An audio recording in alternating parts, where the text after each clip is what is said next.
NFT marketplace with everything for everyone, including people who don't really know what NFTs are. In which case, deep breath. NFTs can be art, virtual experiences, your favorite band's demo, virtual property. What? Basically any digital unique thing that can be bought, sold, or traded online. And OpenSea's got them all. Art, music, experiences, some fun stuff from Shawn Mendes. So no matter what you're looking for, you'll find it here.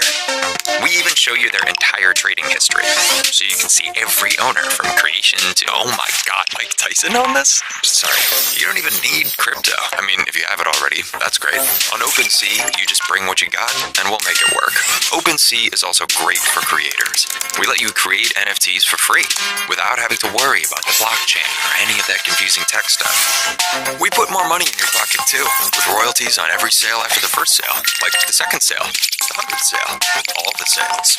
And whether you're a collector or creator, we let you customize your space however you want. So your collection is an expression of you. Because that's the whole point of this stuff. To own what moves you and share it with the world. The NFT marketplace with everything for everyone, including people who don't really know what NFTs are. In which case, deep breath. NFTs can be art, virtual experiences, your favorite band's demo, virtual property. What? Basically any digital unique thing that can be bought, sold, or traded online. And OpenSea's got them all. Art, music, experiences, some fun stuff from Shawn Mendes. So no matter what you're looking for, you'll find it here. We even show you their entire trading history, so you can see every owner from creation to, oh my god, Mike Tyson owned this? Sorry, you don't even need crypto. I mean, if you have it already, that's great. On OpenSea, you just bring what you got and we'll make it work. OpenSea is also great for creators. We let you create NFTs for free without having to worry about the blockchain or any of that confusing tech stuff. We put more money in your pocket too, with royalties on every sale after the first sale, like the second sale, the 100th sale, all the sales.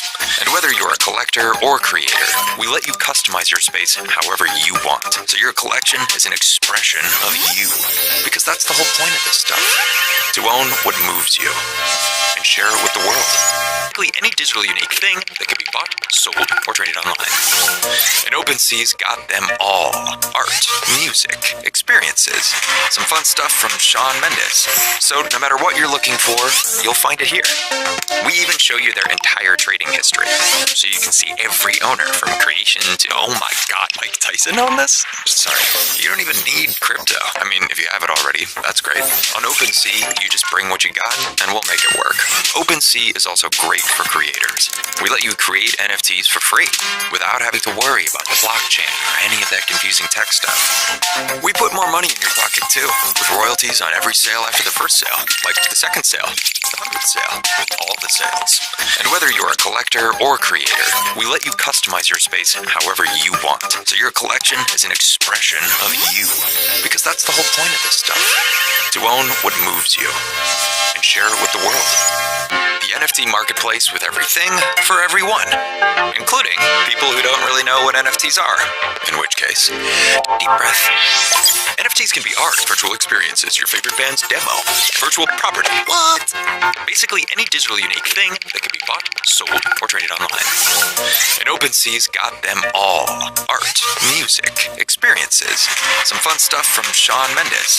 So no matter what you're looking for, you'll find it here. We even show you their entire trading history.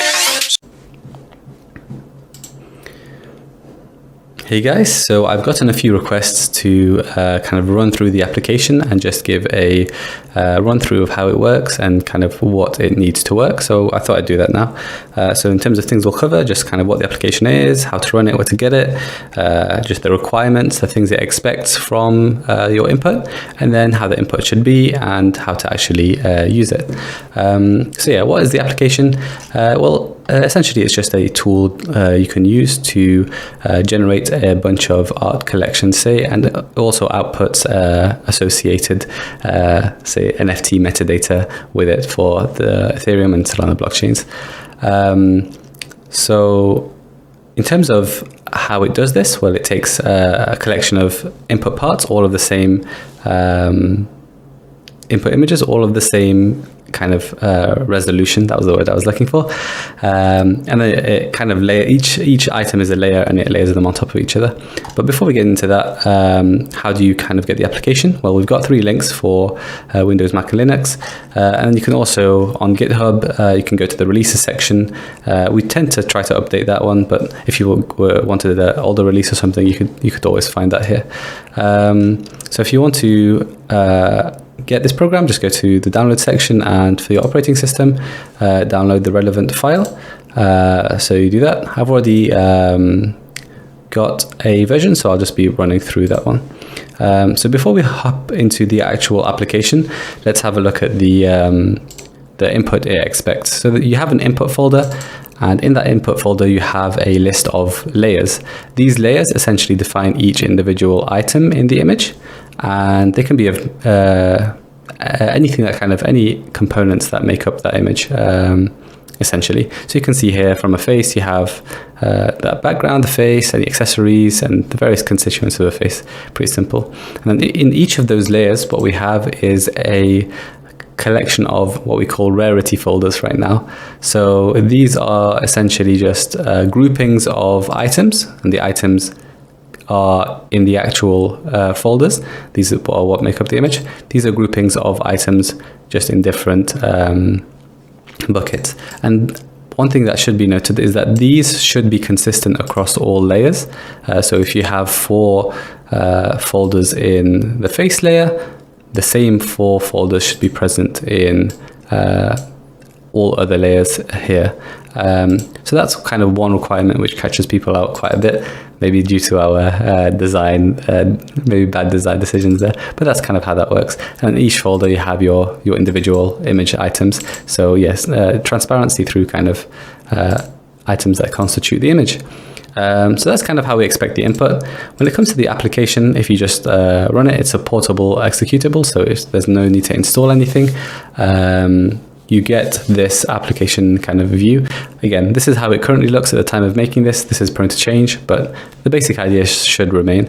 So typically, the first thing you should do is select the input folder and select the input folder we kind of mentioned. What the application then does is it loads the layers in kind of one list, and then the rarity folders we mentioned earlier in another list. And what we allow you to do is to kind of set probability, I guess, percentages on each of these to kind of determine the odds of rolling a particular combination, say, or rolling into that particular layer, so or bucket as well. And that allows you to kind of customize relatively decently, as long as you don't generate too many images, the rarity of each parts in your image. And then you can see here we have a kind of preview component which allows you to just play around with this, test a few things out. So one thing you can also do is move around these layers. So you can see here background should really be at the back, and if I put it at the back of the image, then you get a few extra components. And the way the image works is the layers which are towards the top are towards the back of the image, and the more you bring the layers forward, say, the more forward in the image it goes. So you can see here the background is moving more and more forward, things are obscured, and now it's right at the front. So that's kind of how you align your image in this tool. And what this tool also allows you to do, I mentioned, is to set certain probabilities of items. So say we want only 10% of our images to have this face, this face. What we mean here by face is the circle outside. You can set this percentage here, and then when the image does generate it, only 10% of the generated images, of the rolled images, I should say, or there's a 10% chance of rolling into the face layer. Obviously, if you generate all possible combinations for the inputs you give, the percentage, like we don't duplicate images. So one thing this program does do is only output unique images. So if you roll all possible combinations, that will mean that the rarity is not decided by this, it's decided by just what possible combinations are there from your input components, if that makes sense. Anyway, let's not delve too deeply into that. So the way the image is generated is there's a certain percentage to go into every single layer. And if you go into that layer for a particular image, there's also this percentage here to kind of go into each rarity folder. That allows you to customize, say, certain rarer items you might want, or certain categories, down to you really. But 2 roles, one to select the layers, or a bunch of roles to select the layers, 1 role for each layer, and then 1 extra role to determine which folder you go into. And once you're into a specific folder, just a random item is picked from there and selected to be added here. So that's how an image is constructed. I hope that's kind of clear. I realize I've rambled a little bit. But next, before you generate, you might want to select how many kind of images you want to generate. So I'll set this to be 50. And then you're able to select the art base name. What this does it adds it prefixes essentially I say image name, the image name in the metadata. It doesn't actually change the image file, but it adds say an image name. I'll get into this later. And then you also select the kind of blockchain you want the metadata to be formatted for over here. So once all that's set up, it's as simple as clicking generate NFTs, and the program will do its thing and run through the process I mentioned earlier and generate the NFTs. Obviously, you can stop at any time, but you might want to delete the output. When it comes to the output, the program is set to output in the same directory as the input. So an output folder will be created. If it already exists, it'll overwrite any existing kind of folders in there, and it generates 2 folders, one called images, one called metadata. The images will house all of the generated images, so no need to explain much there. This is what you kind of wanted. And then the metadata, this is the metadata which is associated with each image. So 1 is associated with image 1, etc., etc. So if we go into 1.json, you'll see here that you have a bunch of different properties. And when I mentioned earlier that the name we set was for the metadata, this is kind of what I meant. You have the name here.